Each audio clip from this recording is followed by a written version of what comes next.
See, if you start swinging it longer, Pete, that'll come back to you. That's the issue, isn't See, it? that's how lazy I am. I have to hit it so hard that it comes back to me.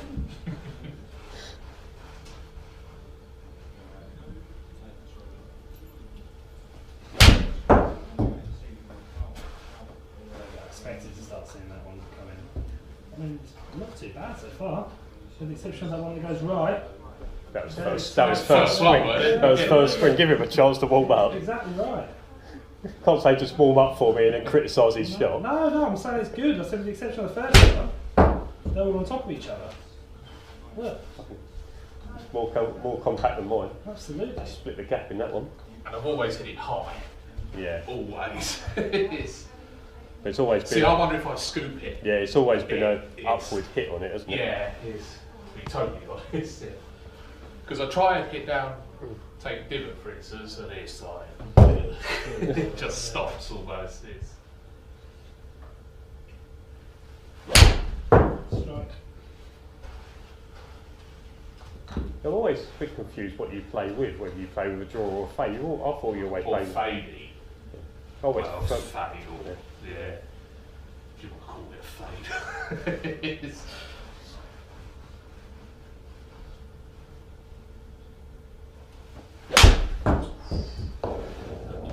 See, that's what you got to do. Get it come back to you. yeah.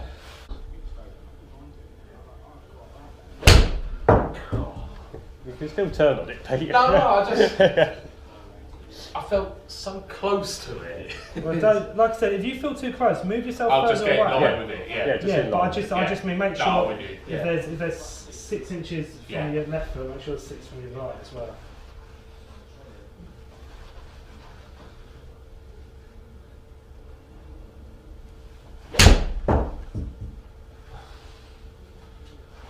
Coming back. It's all coming back to me. This arm coming off the left side of the unit is called HMT, Head Measuring Technology. It's why I've got the stickers on the club face. That gives us all of our club head data, and these two combined help us with our efficiency. So, our efficiency on tour, the term is also known as smash factor. What that basically means is it's seeing how efficient you are with this golf club in your hand, how much club head speed you can generate, and whilst you're doing that, in relationship, how much ball speed, how Yeah. quickly the balls come off the club face. Mhm. Okay, so if you were with an iron, let's say a tour average for a 6-iron is about kind of 1.37. What that basically means is that for 1 mile an hour of club head speed that you generate, Yeah. we want 1.37 miles an hour worth of ball speed. That is relevant to whether you swing the club at 100 miles an hour Yeah. and you get 137 miles an hour ball speed, or whether you are 120-year-old lady that swings a club at 10 miles an hour, I would still expect her Yeah, to be definitely. getting 13.7 miles an hour ball speed. So what we're seeing here is that your efficiency, on average, is coming out at 1.34, so it isn't too bad. Mhm.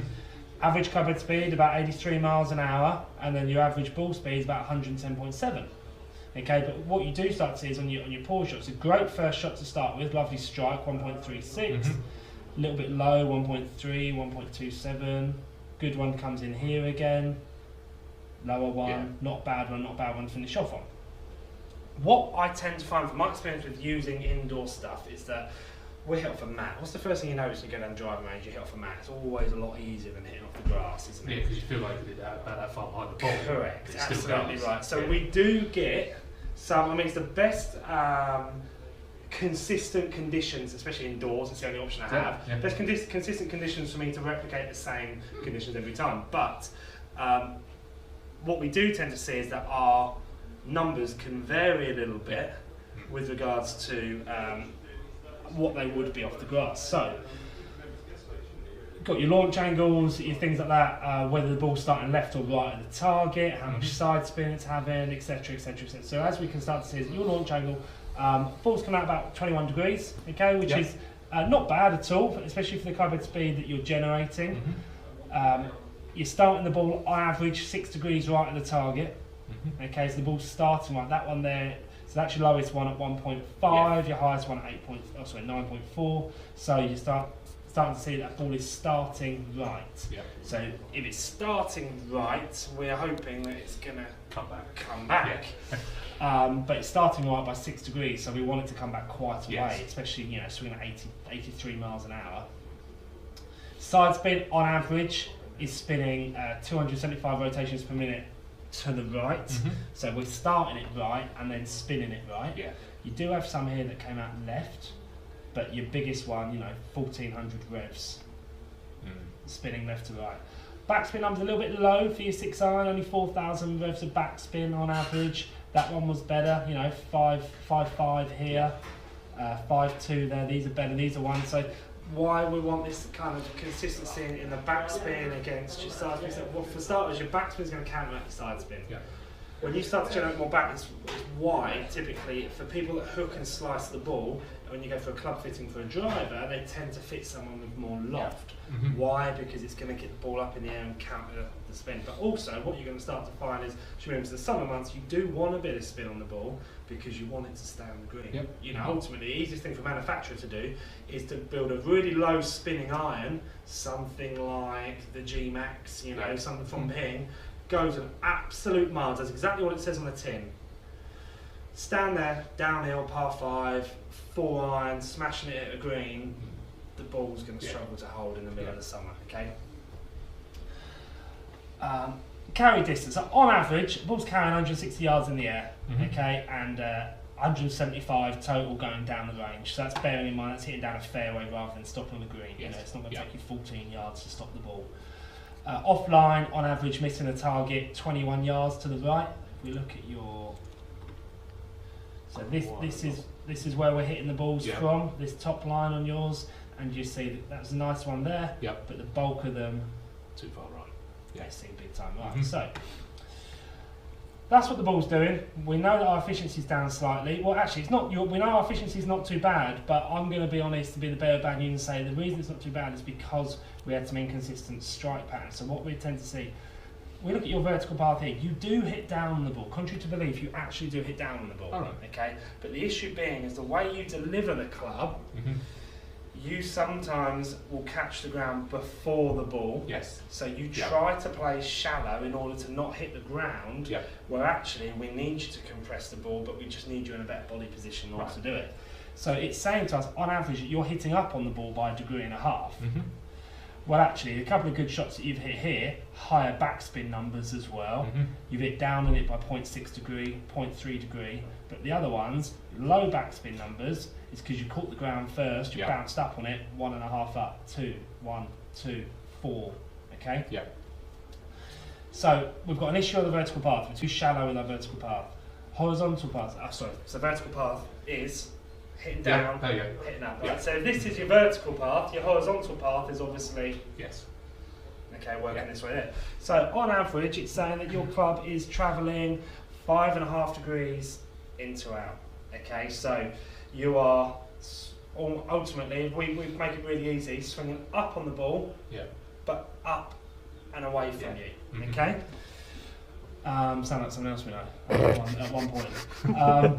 If we look across these averages across the bottom, we hit up on the ball, we swing in to out by quite a way, but on top of that, your club face is an additional 3 degrees open.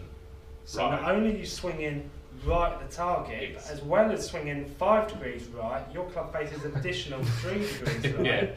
Okay, so that means in relationship to the actual flag itself, your club face is at 8 degrees open.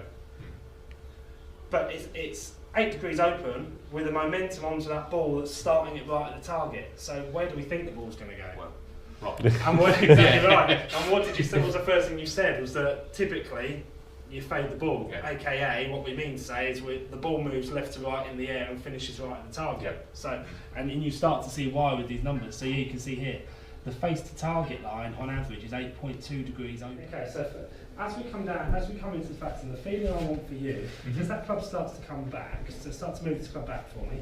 Right, I want this feeling here from your wrists. Okay, so there's 2 ways we can go about it. Remember, like I said, the way we're going to generate, because you can get the shoulder rotation, you've proved that, the way we generate power is this rotating against the resistance of this. So as this side rotates, so start to rotate your upper body, all of a sudden, you feel the freedom here. Yes. The freedom, and Yeah. this is ultimately where we're going to go from our swing, Yeah. rather than trying to keep it all nice and connected. So do a couple of practice swings for me there, just without the ball kind of giving away or going too much apart. So. Am I on that? Yeah. And again, so just to that takeoff thing, so it's more kind of hands and wrists working that way. Yeah. So if you, I always use this example, when someone walks into a shop, everyone always, new club comes out, they walk up to it, they go, God, it's a nice club. Yeah. So they always stand there doing this in the shop. You see, whatever shop they walk into. If that were you, now walking into a shop, we know that your bad habit, if your takeaway, is this, Yep. correct? Mhm. So if you were to walk in a shop and pick up a new golf club, you're in there and you're going, God, this is because we're trying to train this feeling for you, trying to train, as you move into your backswing, you can get this club up in the air rather than Coasting around the around. corner. Does that make sense? So as you move, that club comes back, you feel like you're trying to almost hit yourself, and there we go, hit yourself in the nose with it as you start to come back. Really kind of pick that club off the floor as you, good, and again. That's it, now start to introduce the downswing freedom with it as well. So pick the club off the floor, lift it up as you go back, there we go, nice, and again. And I actually feel like I get better leg movement. Yeah, you That's probably what do, actually, absolutely. yeah, it is.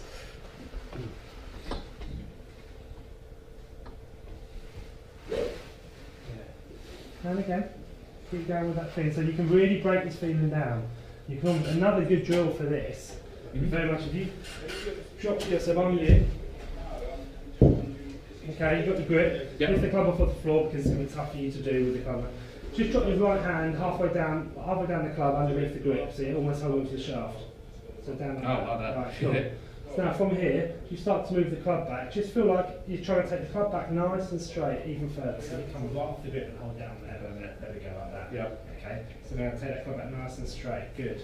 Now as you start to set that into your backswing. Yeah. So Okay, it sort of so naturally as goes you're out here, there. Absolutely, because you'll be here. Now set into your backswing, almost try and set the club. It's not allowing you to flip the club shut. Flip the club flat. Yeah, naturally goes Correct. Do that one out again there. for me. Yeah. So I hold into the club, so you hold grip at the top you would do normally. There we go. Nice. So you're here. Now start to come back. Start to feel the difference there. This club position rather than for you. Yeah. You can Down feel there. the effort that this is in order to Yeah. get there. So a couple more practice swings with that, just for getting that feeling. So you're really trying to hit yourself in the face with the toe of the golf club, the ultimate you're feeling. And again.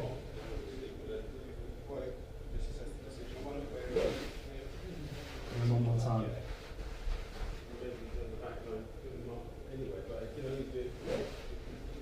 Now the boys will be able to kind of help give you a bit of an indication of when you're ready to move on from this. Okay, but this is ultimately your number one goal. Yeah. Is keeping this pace. So if you really do it in uber slow motion, like you're going frame by frame by frame by frame, just show me a really slow motion backswing.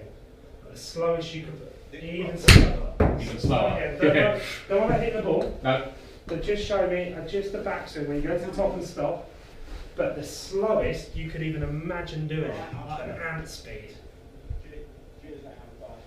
Good, right. Now start again. And now show me that feeling why ultimately I'm going to come with you on this one. So super slow motion. Yeah. Right, feel the difference in your wrist position in that one. Yeah. Same again. Show me that feeling again. That one I've just done with you. Lovely. So the difference in the length of the swing. So, and again, one more. So that's same wrist feeling. Super slow. Lovely, right. Now get your ball with it. So, normal speed, that wrist feeling. Bit rushed, bit quick. But I mean, this is what I mean, there's going to be so much conscious and I don't think I'm going to worry you too much about the next phase for you. The reason being is that you're going to, it's going to be a pain in the ass. You need to think about too much. Yeah. So that wrist, so as that comes, so the best way for you to do this, step over the ball, super slow mo, have one practice swing before you hit the ball. Yeah. But as slow as you can, that takeaway, and as you're taking that club back, get that feeling that you're trying to almost hit yourself in the head with the shaft as you take that club back. That's your feeling. Because just that one simple thing puts your hands on a better line, it means your arms move on a better line, and it builds moving forward.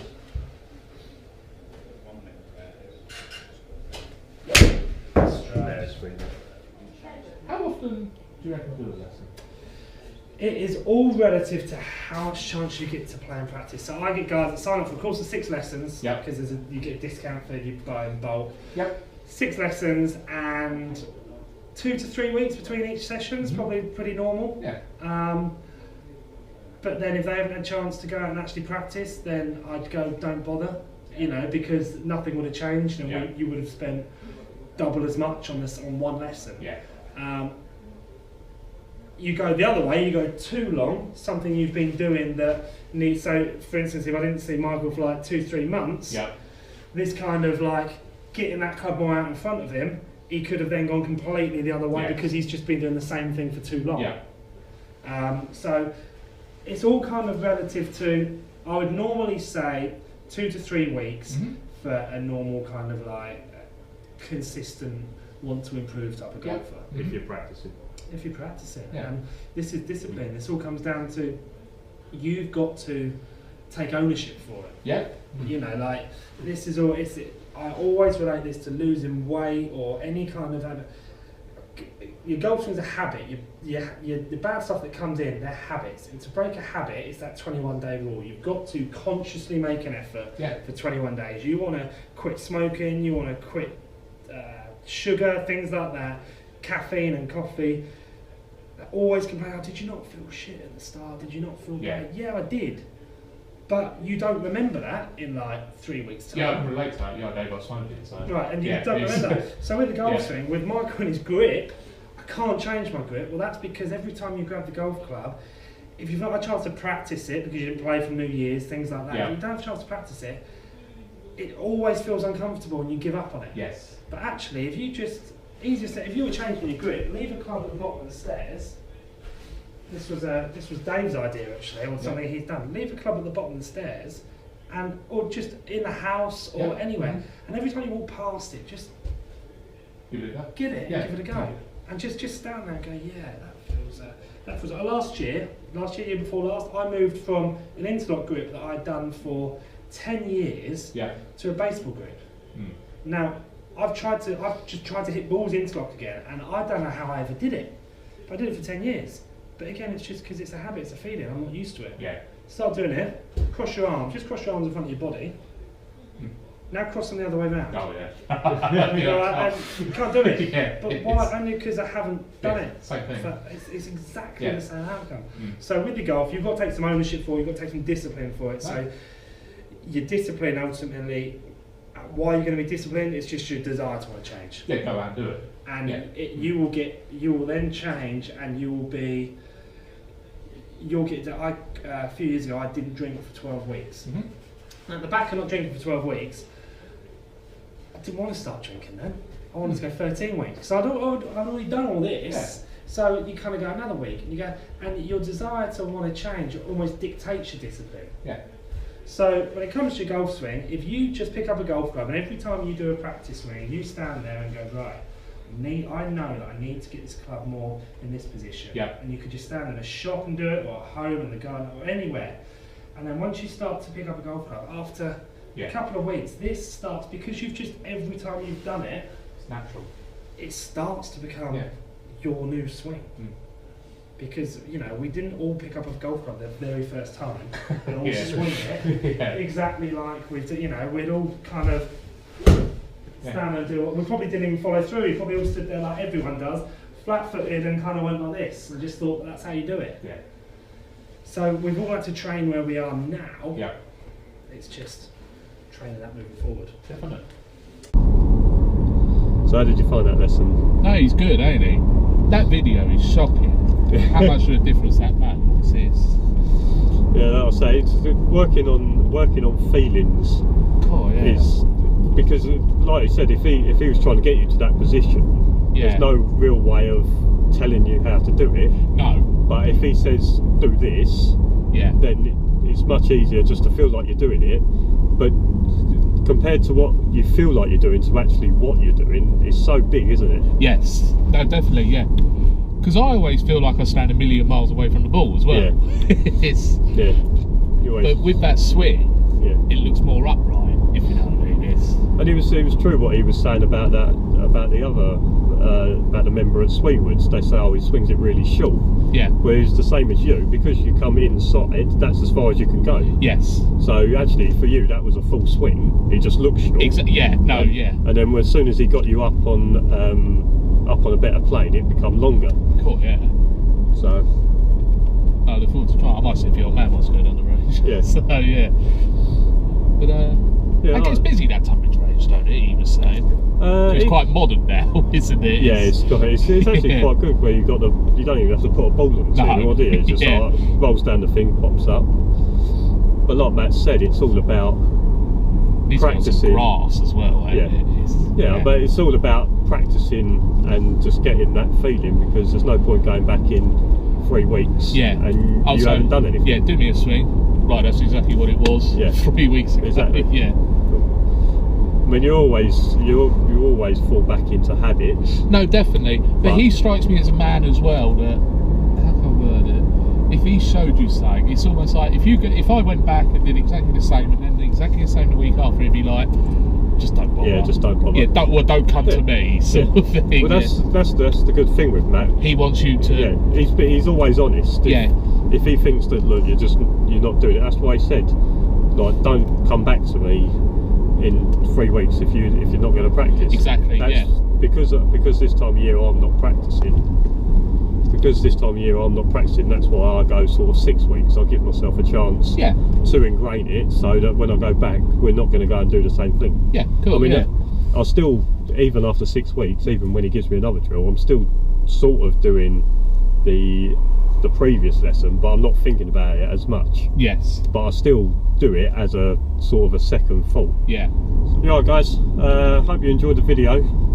If you want to get lessons from Matt, I'll post a link down below, and also I'll put down what his Instagram and his Facebook details are. He's really good, as you can see from what Pete was saying earlier. He makes it all so simple for you to understand. Although he's talking technical and he's talking numbers, he makes it much easier for you to understand as a amateur golfer. You don't need a rocket science degree to understand why things are happening, why your ball's flying the way it does. Obviously, with the indoor facility, it just makes it so much easier this time of year when it's only 2.5 degrees now and it's nearly midday. So even if you was going for a golf lesson now, it's still going to be cold. You're not going to be able to move properly. Your fingers are going to be cold. You're not going to be thinking about what you should be doing. So I hope you enjoyed the video. Remember to subscribe. Also, like and comment below anything that you saw Matt chat about, and anything that we've maybe discussed that's really helped you, or if there's something that maybe we can talk about that will help you in the future. Obviously, we've got you guys like Peter Finch, Me and My Golf, Rick Shields and Mark Crossfield that do a lot of online sort of golf lessons and teach you how things work. What we try and do is we try and talk mental to you to make sure that you're making right decisions on the golf course, and especially when you're doing sort of swing faults, what you should be thinking and what you should be feeling, more than right, this is what I've got to do, I'll just do it. You've got to be thinking about how you're going to approach a practice swing. As such, as you saw in the lesson with Peter, that Matt got him doing really slow practice swings so that he could get that feeling. And I think that's very important for amateur golfers to try and understand, that if you're trying to feel something in your golf swing, that you don't do it at your normal speed, because you just won't get it. If you do something slowly, your body has time to process what's going on, and it can remember it a lot more. It's a bit like studying. If you study in a book, if you just flick through it really quickly, you wouldn't really get a chance to really take it all in. But if you read it slowly and you took your time, then it's much easier for you to remember, especially the most obvious points and the points that are going to help you improve. Okay, I hope you liked the video, and I'll catch up with you soon. Okay, bye.